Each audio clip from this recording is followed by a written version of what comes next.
പറഞ്ഞുതരാം. ഇതിൽ പ്രധാനമായിട്ടുള്ള കാര്യം നിങ്ങൾ കൺസിഡർ ചെയ്യേണ്ടത് ഫിനാൻസ് ആണ്. കാരണം ഇതൊരു വളരെ എക്സ്പെൻസീവ് ആയിട്ടുള്ള ഒരു കാര്യമാണ്.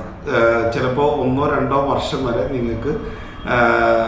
നിങ്ങൾക്ക് ബെയർ ചെയ്യേണ്ട വലിയ എക്സ്പെൻസസുകൾ ഇതിൻ്റെ അകത്തുണ്ട്. നിങ്ങളുടെ ഫീസിന് പുറമെ നിങ്ങൾ ഇത്രയും എക്സ്പെൻസീവ് ആയിട്ടുള്ള രാജ്യത്ത് നിങ്ങൾ ജീവിക്കാൻ പോവുകയാണ്. അപ്പോൾ അവിടെ നിങ്ങൾക്ക് മാൻഡേറ്ററി ആയിട്ട് നിങ്ങൾക്ക് വന്നു ചേരാവുന്ന ഫുഡ്, ട്രാവലിങ്, നിങ്ങളുടെ മറ്റ് പർച്ചേസസ് കാര്യങ്ങൾ, അതുപോലെ അവിടുത്തെ റൂം റെന്റ്, വാട്ടർ, ഇലക്ട്രിസിറ്റി, ഇങ്ങനെയുള്ള ഒരുപാട് കാര്യങ്ങൾ നിങ്ങൾക്ക് വരും.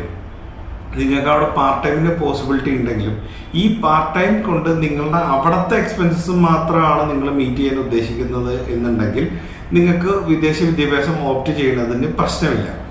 നിങ്ങൾ നാട്ടിൽ വലിയൊരു ലോണും എടുത്തു വെച്ചിട്ട് നിങ്ങൾ അവിടെ പോയി അവിടെ കിട്ടുന്ന ഏണിങ്സ് കൊണ്ട് നിങ്ങൾ നാട്ടിലെ ലോണും നിങ്ങളുടെ ഇവിടുത്തെ എക്സ്പെൻസും കൂടെ മീറ്റ് ചെയ്യാമെന്ന് വിചാരിക്കുകയാണെങ്കിൽ